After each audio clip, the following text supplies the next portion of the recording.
Chapter 1. New Year, New Lens. Mark Brown had never been one for resolutions. They felt like promises made to strangers, grand declarations destined to fizzle out by February. So when Emma, his younger sister, leaned across the kitchen island at 11:58 p.m., eyes sparkling like the champagne in her glass, and asked, "So, big brother, what's your New Year's resolution?" He didn't even look up from adjusting the camera on its tripod. "Same as last year," he said, tightening the mount. "Don't drop my camera." Emma groaned. "That's not a resolution. That's gravity awareness." "It's practical," Mark replied, grinning as he checked the angle. The living room was a mess of streamers, half-empty chip bowls, and the faint scent of burnt pizza rolls, evidence of a low-key celebration with a handful of friends. He preferred it that way. No crowded bars, no shouting over music.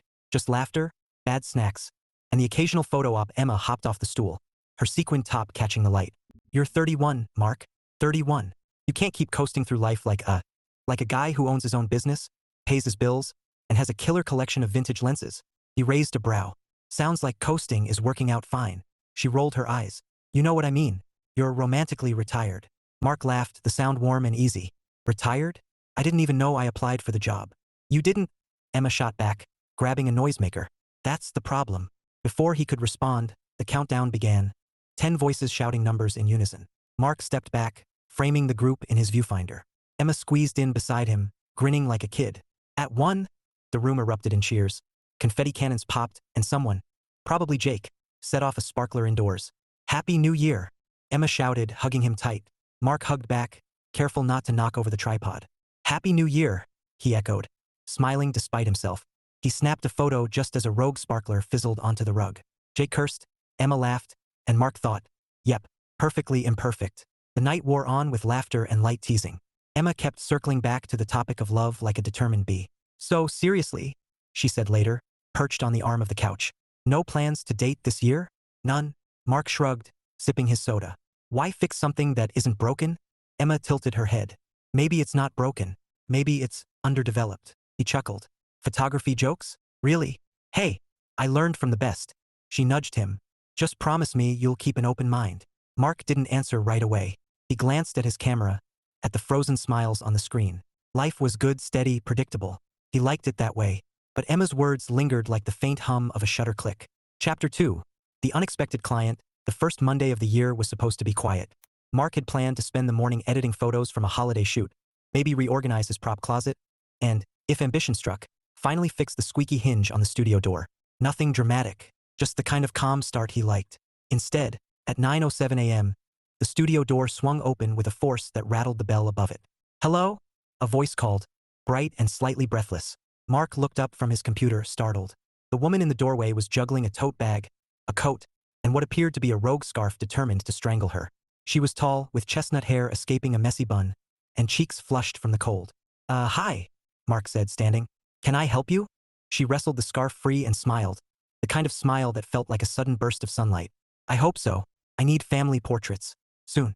Like, yesterday." Mark blinked. "Yesterday's a tough deadline." She laughed, a quick, melodic sound. "Fair. How about this week?" He gestured toward the calendar pinned to the wall. "Depends on what you're looking for."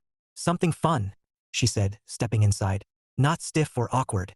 My parents are visiting, my brother's flying in, and I promised my mom we'd have pictures that don't look like mugshots." Mark grinned. "That's a reasonable request." She took another step and promptly tripped over a light stand. "Whoa!" Mark lunged forward, catching her elbow before she hit the floor. The tote bag slid off her shoulder, spilling a notebook and a pack of gum. "Sorry," she exclaimed, laughing as she crouched to gather her things.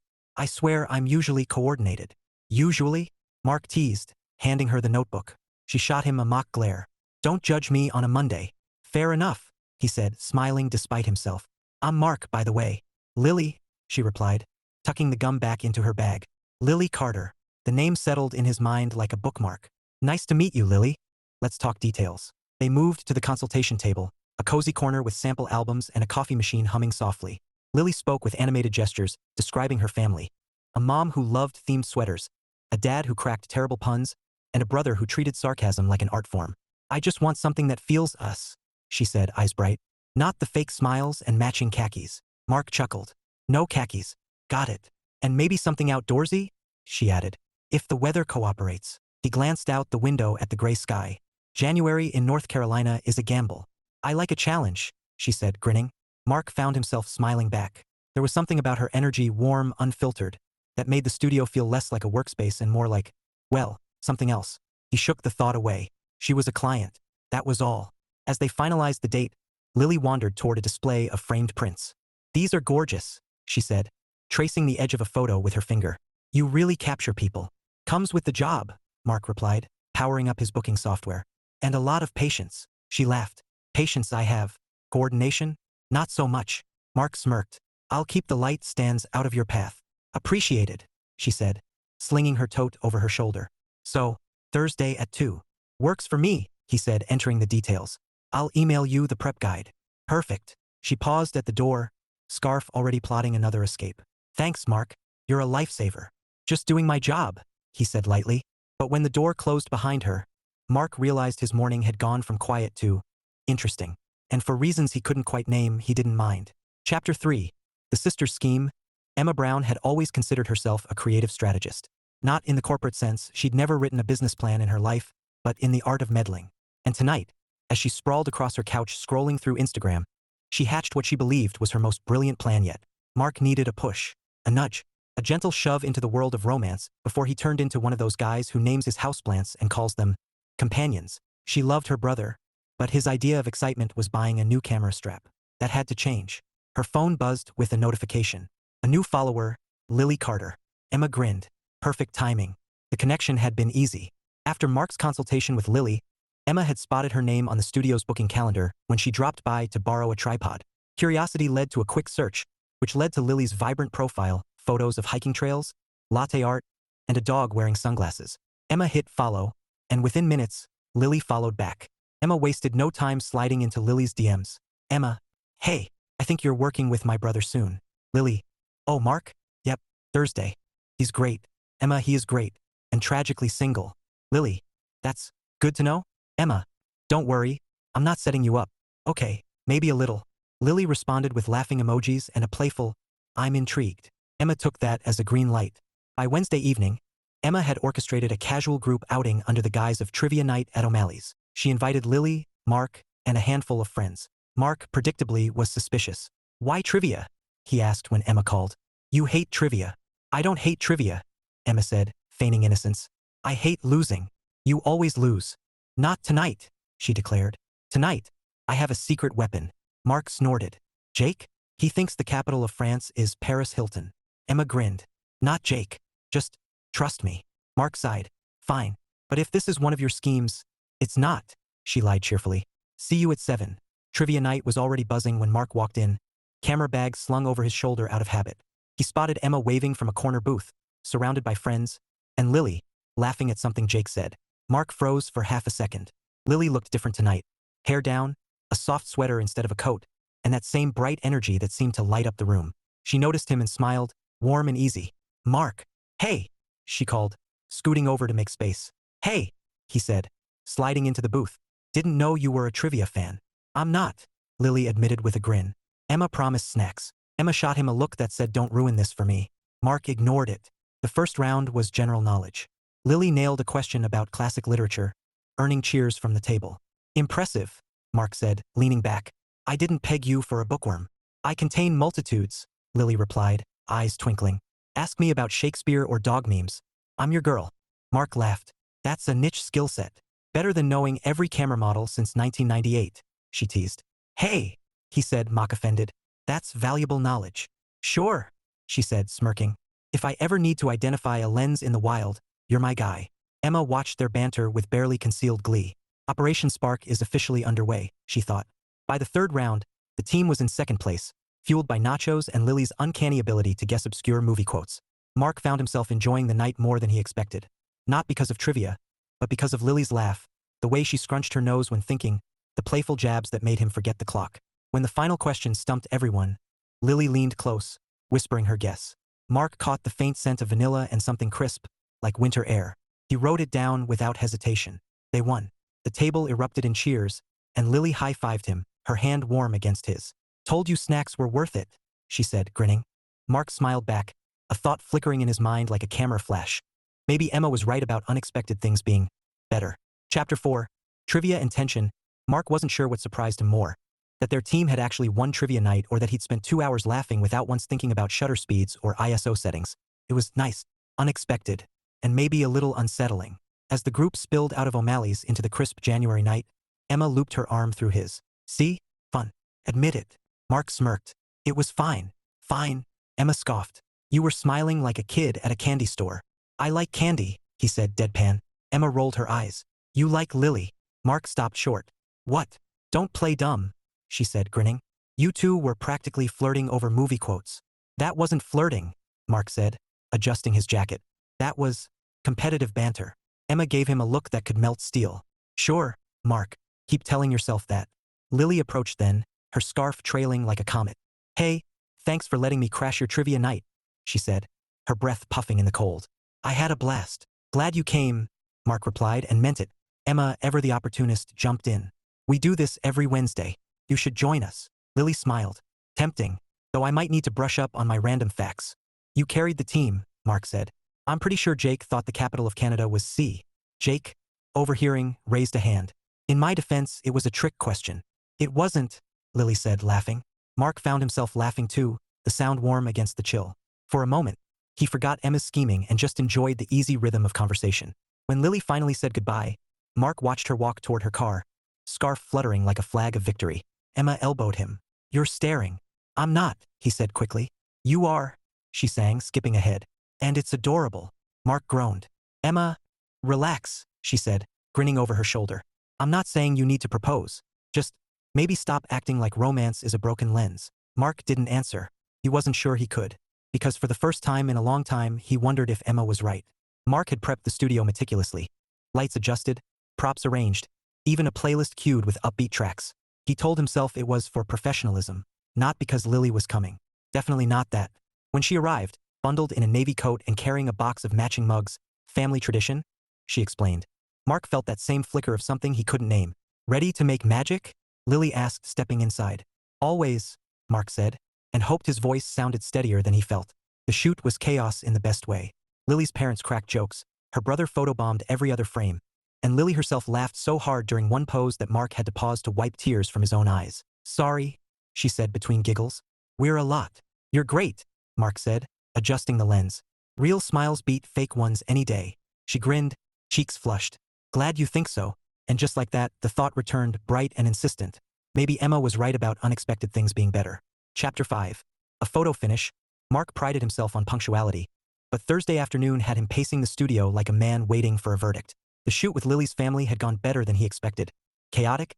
Yes, but full of laughter and genuine smiles. Now came the part he secretly loved. Editing. Turning moments into memories. He'd just finished color-correcting the last image when the studio door chimed. Knock, knock, Lily said, stepping inside with a gust of cold air and that same easy smile. Hope I'm not interrupting. Mark blinked. You're early.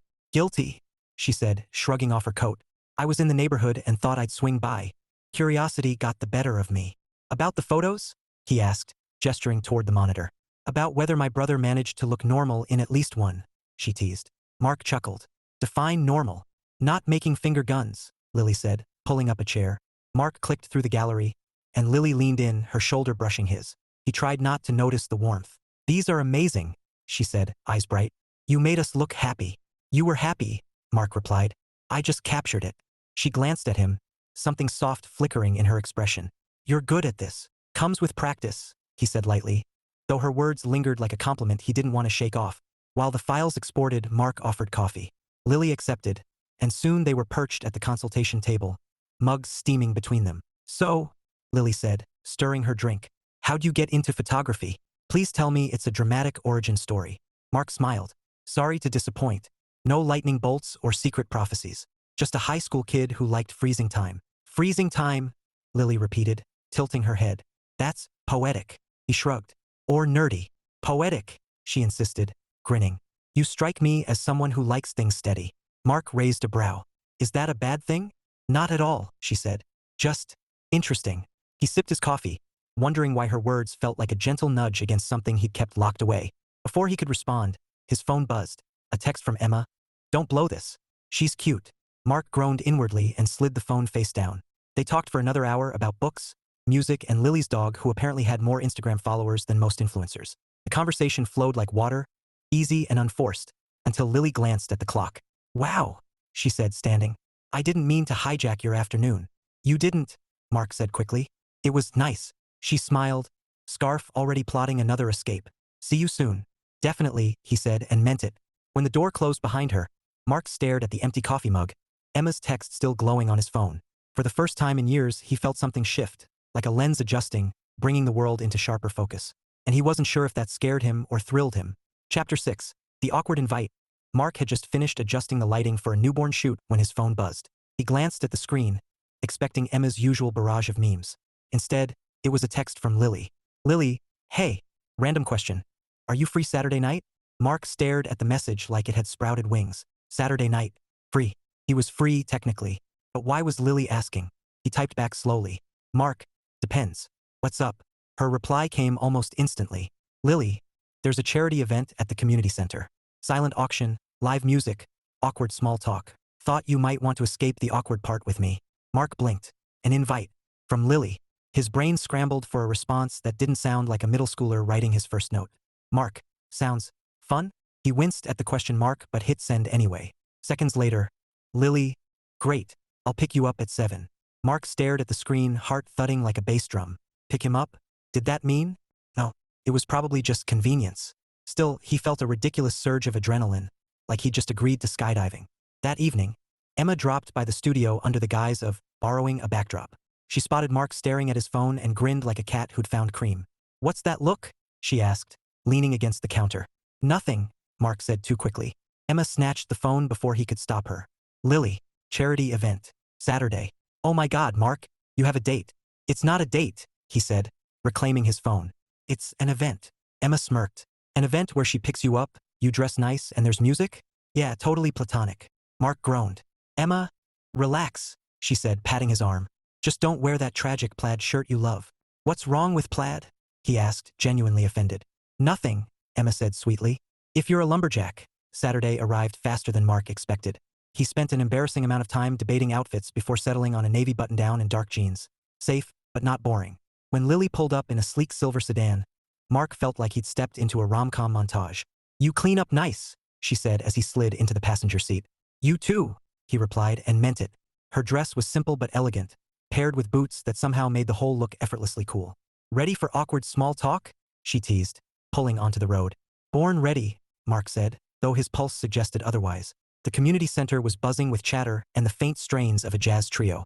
Lily led the way, weaving through clusters of people clutching wine glasses and bidding sheets. Okay, she whispered, leaning close. Rule 1. If someone tries to sell you a basket of artisanal soaps for $200, smile and walk away. Mark grinned. Noted.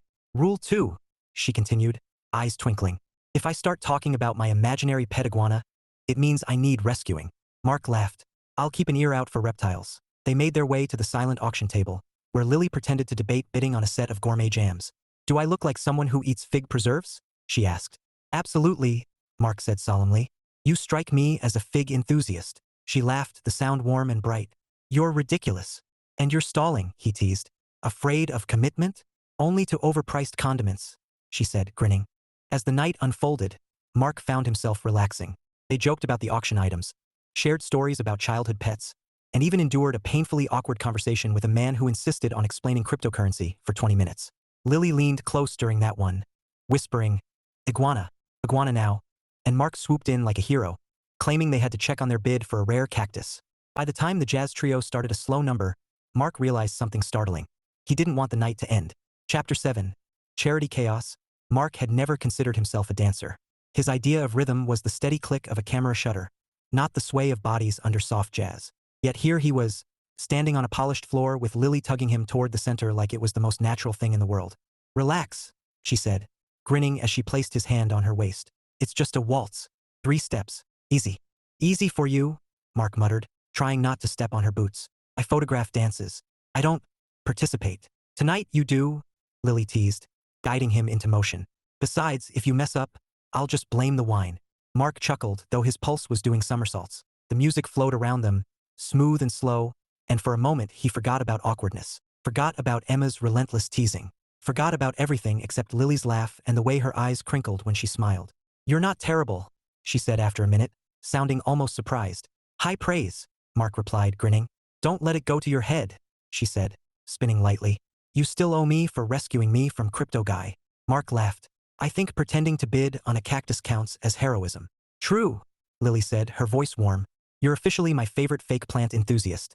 The song ended, and they drifted toward the refreshment table, still laughing. Lily reached for a glass of sparkling water, just as someone bumped her elbow. The drink tipped, cascading down the front of her dress. Oh no, she gasped, staring at the spreading stain. Mark reacted instantly, grabbing napkins and crouching to help. I've got it, sorry, here. Their hands collided in a flurry of paper towels, and Lily burst out laughing. Well, that's one way to make an impression. Mark grinned sheepishly. I swear I'm better with cameras than napkins. Good thing, she said, dabbing at her dress. Because this is a lost cause. Want me to Photoshop it out? He joked. Tempting, Lily said, eyes twinkling. But I think I'll survive. They spent the rest of the evening avoiding further disasters, though not entirely successfully. A silent auction volunteer mistook them for a married couple. You two are adorable. And Lily nearly walked off with a basket of gourmet dog treats she hadn't bid on. By the time they stepped outside into the crisp night air, Mark felt lighter than he had in months. Lily pulled her coat tight and smiled at him, her breath curling like smoke in the cold. Thanks for coming, she said softly. Tonight was fun. Yeah, Mark said, and meant it. Unexpected, but fun. She tilted her head. You know, unexpected things can be the best ones. Mark thought of Emma's words, of Lily's laugh, of the way the evening had unfolded like a series of happy accidents. And for the first time, he wondered if maybe, just maybe, he was ready for something unexpected. Chapter 8. The Sibling Intervention. Emma had a sixth sense for timing. Or maybe she just had a knack for barging in when Mark least expected it. Either way, she showed up at his studio the morning after the charity event, armed with 2 lattes and an expression that screamed, I know everything. So, she said, sliding a cup across the counter. How was your big night? Mark didn't look up from his monitor. It was fine. Fine, Emma echoed, settling into the chair opposite him. You went to a charity gala with Lily. You danced. You laughed. You spilled sparkling water all over her dress. Don't think I didn't hear about that. Mark groaned. She told you? She posted a story, Emma said, smirking. Caption. When your dance partner doubles as your emergency napkin supplier. Mark buried his face in his hands. Great. Emma leaned forward, eyes gleaming. So, you like her? Mark hesitated. She's nice. Nice, Emma scoffed. Mark, you've used more adjectives to describe a camera lens. She's funny, he admitted quietly. Smart. Easy to talk to. Emma grinned. Translation. You like her. Mark sighed, swiveling his chair to face her. Even if I did, which I'm not saying I do, what's the point? My life's good. Simple. I'm not looking for complications. Emma softened, her teasing fading into something gentler. Mark, you're not avoiding complications. You're avoiding possibilities. He frowned. What's that supposed to mean? It means, she said, reaching for her latte. You've built this safe little bubble. Work, hobbies, family. And that's great. But maybe it's time to let someone in. Mark stared at her, words tangled in his throat. He wanted to argue, to insist he was fine as he was. But the memory of Lily's laugh, the warmth of her hand during that waltz, the way the night had felt like a door opening, those thoughts wouldn't let him. Emma smiled, sensing his silence. Just stop overthinking and start living, okay? Mark managed a weak smile. You sound like a motivational poster. Better than sounding like a hermit, she shot back, standing. Text her. What? Text her. Emma grabbed her coat, grinning like a cat with cream. And Mark? Wear something that isn't plaid next time. Mark sat on his couch, phone in hand, staring at Lily's contact like it was a ticking bomb. He typed a message, deleted it, typed another, deleted that too. Finally, he settled on Mark. Had fun last night. Thanks for inviting me. Simple. Safe. He hit send before he could chicken out.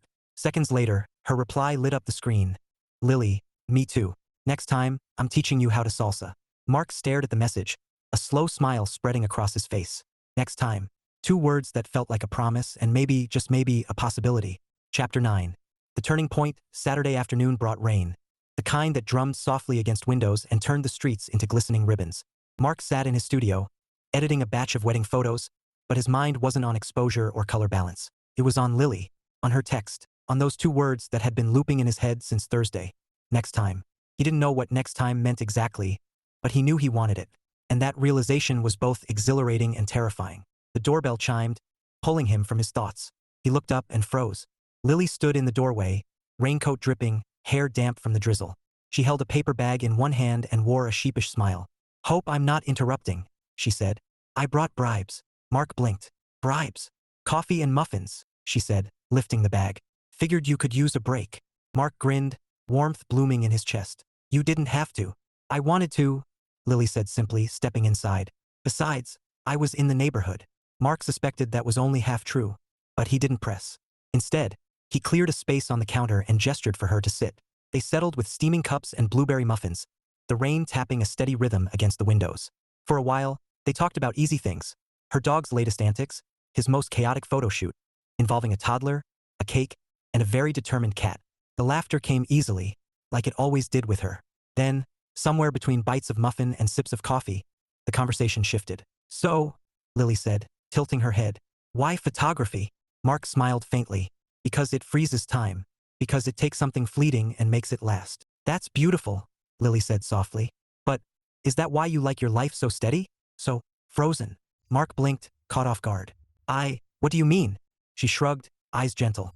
You seem like someone who likes things predictable. Safe. Mark hesitated, her words landing like pebbles in a still pond. Maybe, he admitted. I've built a life I love. I'm not in a rush to change it. But what if change isn't bad? Lily asked, her voice quiet but sure. What if it's better? Mark stared at her, heart thudding. He wanted to say something, anything, but the words tangled, because she was right, and because the thought of change, of possibility, scared him more than he cared to admit. The silence stretched, filled only by the rain. Then Lily smiled, breaking the tension with a playful nudge. Don't worry. I'm not asking you to move to Paris or adopt a llama. Mark laughed, the sound shaky but real. Good. I'm more of a cactus guy. Obviously, she teased, eyes twinkling. Silent auction hero. When Lily finally stood to leave, the rain had eased to a mist. Mark walked her to the door, umbrella in hand. But as they stepped outside, a gust of wind flipped the umbrella inside out, sending them both into a fit of laughter. Guess we're walking, Lily said, pulling her hood up. Mark grinned, rain speckling his jacket. Guess so. They walked slowly, shoulders brushing, laughter mingling with the patter of rain. And somewhere in that quiet, imperfect moment, Mark realized something. He didn't want to freeze time anymore. He wanted to move with it. Messy, unpredictable, and maybe even wonderful. Chapter 10. Picture perfect timing. Mark had never been nervous about a photo shoot in his life. Weddings, newborns, family reunions, he handled them all with calm precision. But today was different. Today wasn't about clients. It was about Lily. He'd spent the past 2 nights planning something that felt equal parts brilliant and ridiculous. A surprise photo session, just for her. Not posed, not stiff, something fun, something real. Something that said what he couldn't seem to put into words. The studio was ready. Soft lights glowed against a backdrop of warm neutrals. A small table held props he'd picked out with care. A vintage camera, a stack of books, and, because Lily loved whimsy, a tiny ceramic cactus he'd found at a thrift shop. It was silly, but it made him smile. When the doorbell chimed, Mark's pulse kicked into overdrive. Hey, Lily said, stepping inside with that familiar burst of energy. You sounded mysterious on the phone. Mark grinned, trying to look casual. Thought we'd do something different. Different how? She asked, slipping off her coat. You'll see, he said, gesturing toward the backdrop. Trust me. Her brows lifted, curiosity sparking in her eyes. Okay, photographer, show me what you've got. The first few shots were playful. Lily holding the vintage camera, pretending to be a serious artist, then cracking up mid-pose. Mark laughed with her, the tension easing as they fell into their usual rhythm of banter. Am I nailing the brooding look? Lily asked, squinting dramatically. Terrifying, Mark said, snapping the shutter. Remind me never to cross you. She laughed, tossing her hair. Your turn. My turn. Yep, she said, grabbing the camera from him. Fair's fair. Mark groaned but complied, standing awkwardly as Lily framed the shot. Smile, she commanded. I am smiling, he protested. Try harder, she teased, snapping the photo. Perfect. Now you can't say I never captured your soul. When Lily handed the camera back, Mark took a breath. Time to stop hiding behind jokes. Time to say what he'd been feeling since that rainy walk. Actually, he said, voice steady despite the thrum in his chest. I wanted to capture something else. Lily tilted her head. What's that? Mark stepped closer, holding up the last photo he'd taken. Lily laughing, eyes crinkled, joy spilling out like sunlight. This, he said softly, because every time you smile like this, I forget everything else. Lily blinked, surprise flickering across her face. Mark, I wasn't looking for this, he continued, words tumbling out now. I thought my life was perfect as it was. But then you walked in, tripped over a light stand, and somehow, everything shifted. For a heartbeat, silence hung between them, thick with possibility. Then Lily smiled, the same smile from the photo, only brighter.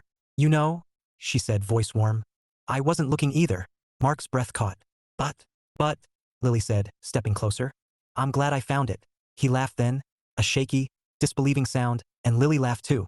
And when he kissed her, gentle, tentative, like the first click of a shutter, it felt like the start of something he didn't want to freeze. Something he wanted to keep moving, frame by frame, forever. Chapter 11. The big laugh. Emma had been waiting for this moment like a kid waits for Christmas morning. The second Mark texted her, "Can you come by tonight?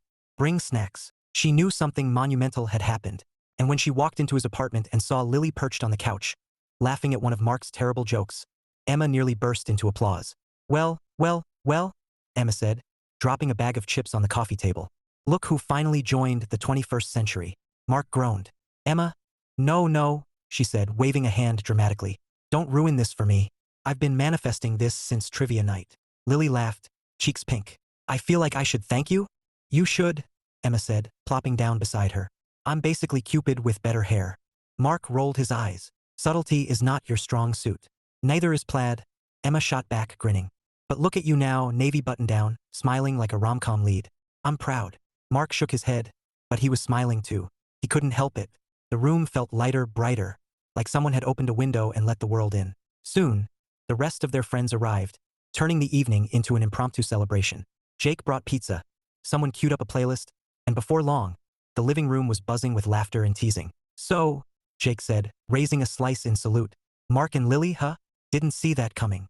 Neither did Mark, Emma quipped. He thought romance was a broken lens. Thanks for that, Mark muttered, earning a chorus of laughs. Lily grinned, leaning closer to him. Guess we proved him wrong. Mark met her gaze, warmth flooding his chest. Guess we did.